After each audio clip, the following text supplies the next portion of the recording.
for Joy. So today I want us to talk about fat. I don't know, I just feel so fat. Am I fat? Good question. So there are different ways that we can determine your fat level. And one of the most common ways is what is known as BMI. So BMI stands for Body Mass Index. And there are different classifications that fall under the BMI. So it's either that you can be classified as being underweight, and what that basically means is that your weight is too little for your height. Or on the flip side, that you are classified as being overweight or obese class 1, 2, or 3. And that what that basically means is that your weight is too much for your height. So the ideal is that we want your weight or your BMI to be considered as healthy, where that means is that your weight and your height are at a healthy proportion to one another. So that's the one way. Other ways that we can determine one's fat level includes skin fold thickness, where we measure your skin fold. It also includes bioelectrical impedance.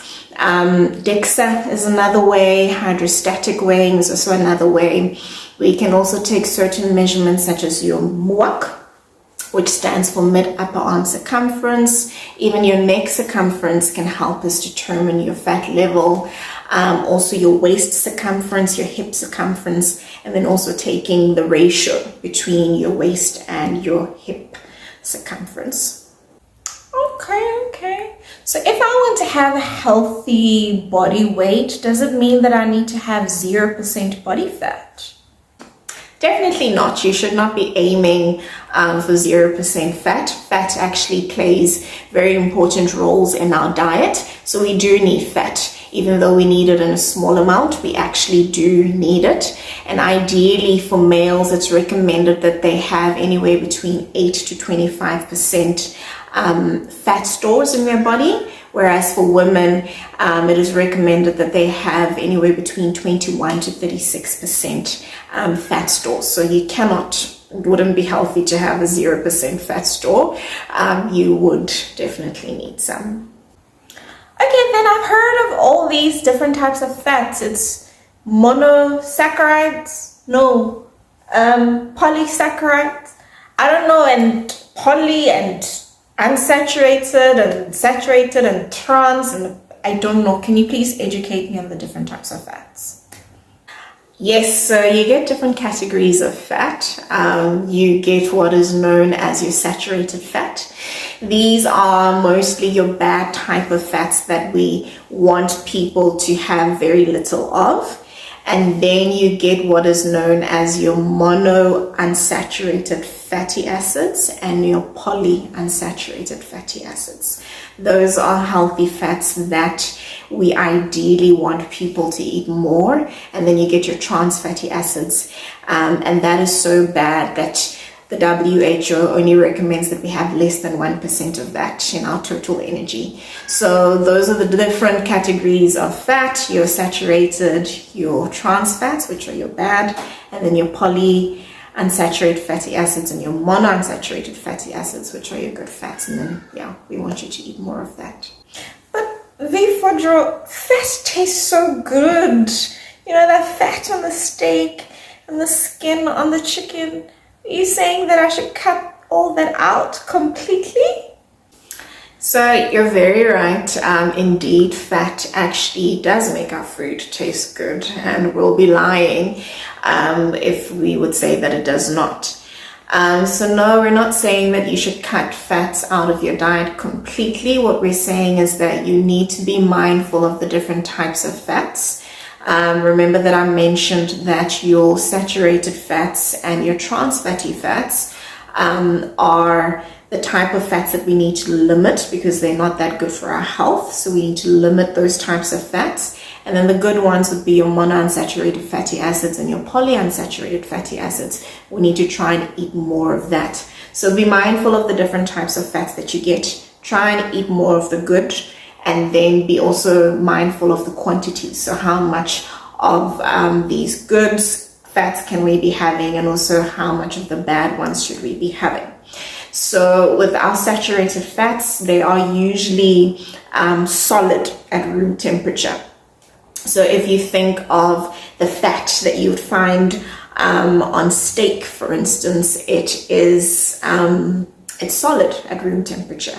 If you think of butter, it is solid at room temperature. All those are examples of your saturated fats, anything that is solid at room temperature. Your trans fatty acids you would find in mostly your processed types of foods. So all your takeaways that are fried, they have a lot of trans fatty acids in them, and that's why we usually advise people to eat very little takeaway foods. Things like cakes and cookies and everything that tastes nice that we like, they're very high in trans fatty acids, and that's why we need to limit our intake of that. On the flip side, the good type of fats that we encourage people to eat more of would be your monounsaturated fats, and you find monounsaturated fats in olives, you find them in peanut butter, you find them in avocados, even canola. Those are very rich in monounsaturated fats. And then your polyunsaturated fats you'd find in things like pumpkin seeds, sunflower seeds, flax seeds, and they too are also very high in your omega-3 fatty acids, which also play a very important role. So eat more of your monounsaturated fats and your polyunsaturated fats, and then also be mindful of the quantities. So remember, we said that fats are not bad, we don't want to demonize it, but we need to put in quantities to help us, because how much is too much? Now, one thing that I know we do a lot at home is when we're cooking with oil, we don't measure it, we just pour. So that's one tip that we can start doing at home, is that instead of pouring your oil, start measuring your oil. So if you're making a meal for yourself, it's usually, the rule of thumb is 1 teaspoon per person. So if you're cooking for yourself, you measure out 1 teaspoon of oil and you put it in the pot or the pan. If you're cooking something for 5 people, then obviously you'll measure 5 teaspoons of oil for the person or for the people that you're cooking for. When it comes to things like butter, rather go for more your soft butters, so the ones that you can spread easily on your bread instead of the ones that are hard. Also, when you are buttering 2 slices of bread, only butter the one side and not on both sides. Another rule of thumb which people should remember when it comes to fat is never have 2 fats on your bread. So what I mean by that is, if you're making a peanut butter sandwich, there's no need for you to have butter and peanut butter, because peanut butter is also a fat. So choose one. If you want peanut butter on your bread, don't have butter and peanut butter, just have the peanut butter. The same applies with avocado. If you're having avocado on your bread, don't put butter and avocado, just put the avocado, because the avocado is also butter or also a fat. Also think about other plant sources of butter. There's so many nowadays. You get not just peanut butter, there's macadamia butter. There's so many different types that you can also explore with. And that is it. Always remember to measure out. It should be a small amount. And yes, remember not to demonize butter or demonize fat. Our body does need it, but in a small amount.